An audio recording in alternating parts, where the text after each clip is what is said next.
रिलायंस का ये तो पक्का था कि ये फॉल करने के लिए रेडी हो चुका है और नेक्स्ट टारगेट इसका 1200 होने वाला है। बट हाँ, एक रिट्रेसमेंट की उम्मीद थी, यानी कि कल एक उम्मीद की थी कि हाँ ये स्ट्रेट लाइन को ब्रेक करके एक बार जरूर ऊपर जाके 1270 को एक बार टेस्ट करता हुआ दिखाई देगा। जी हाँ फ्रेंड, आज के दिन सबसे पहले गैप डाउन ओपन किया रिलायंस ने, कितने पॉइंट? 7 पॉइंट का।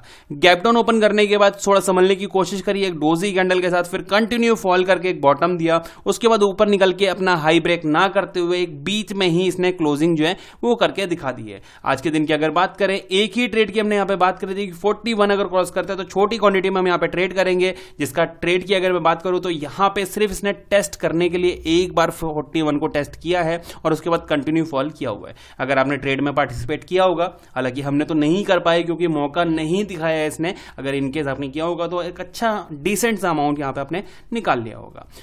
सबसे पहले यहां पे लेबल्स हटाते हैं, 41, 53 यहां पे ट्रिगर नहीं हुआ तो उसको भी यहां से हटा देते हैं। अब डिटेल में बात करते हैं। सबसे पहले चलेंगे एक बार डेली चार्ट पे, यहां पे हालात देखेंगे इसके अगर रिलायंस के, तो कंटिन्यू अगर देखेंगे आप 6-7 दिन से कंटिन्यू फॉल कर रहा है। अगर देखेंगे, एक सेकेंड, यहां 1 2 3 4 5 6 7 दिन continue back to back red candles. कब से?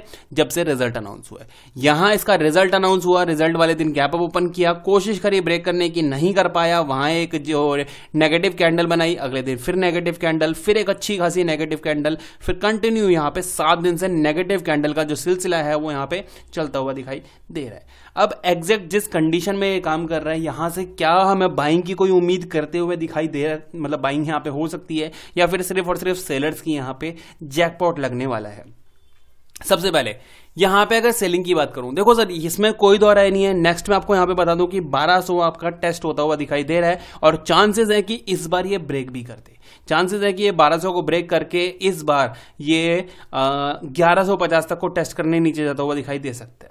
बट मुद्दा यह है कि कल के दिन क्या हो सकता है, मतलब क्या ये ब्रेकडाउन जो है वो कल ही पॉसिबल है कि एक और बड़ी कैंडल के साथ में ये 1200 निकल जाएगा, या फिर एक यहां पे रिट्रेसमेंट यानी कि एक होल्ड कैंडल बनती हुई दिखाई दे सकती है। तो उसी चीज को समझते हैं। यहां पे देखो, सबसे पहली चीज आपको पता ही है, ये चीज आप भी जानते हैं कि यहां पे कंटिन्यू फॉल के बाद में एक रिट्रेसमेंट या फिर एक ग्रीन कैंडल या फिर एक कंटिन्यू रैली के बाद में एक होल्ड कैंडल बनती बहुत ज्यादा जरूरी हो जाती है।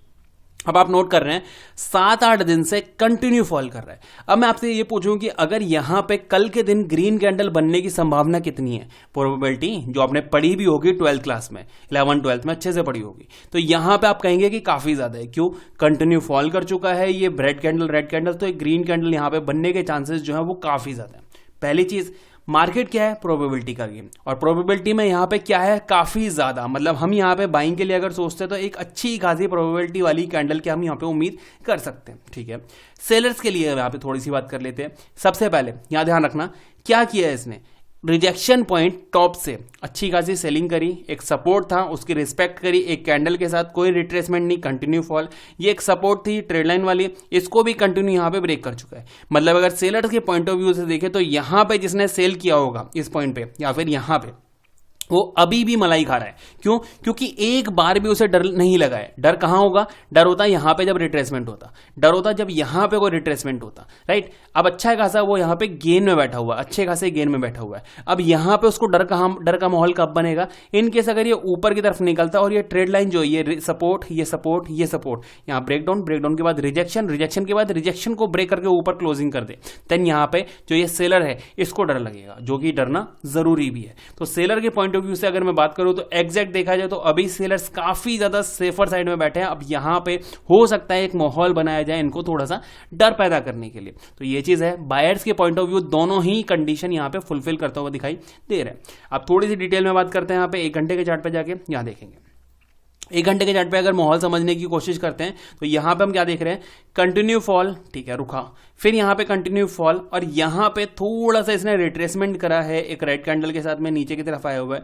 अब अगर मैं एक पॉइंट ऑफ व्यू आपको समझाऊं बायर्स का, बायर का पॉइंट ऑफ व्यू क्या है? इसने फॉल किया, बॉटम दिया, ये ऊपर गया, यहां नीचे की तरफ निकला है। अब अगर ये ऊपर निकलता है तो डबल बॉटम पैटर्न निकल के ये एक रिजेक्शन पॉइंट हो जाएगा। यहां रिजेक्शन के ऊपर एक बाइंग की कैंडल यहां पे बनती हुई दिखाई दे सकती है। मतलब बाइंग का पूरा मौका, बिल्कुल परफेक्ट वाला बाइंग का मौका कहां पे? 36 के ऊपर 1 घंटे के चार्ट पे। आइए 15 मिनट के चार्ट पे समझ लेते हैं।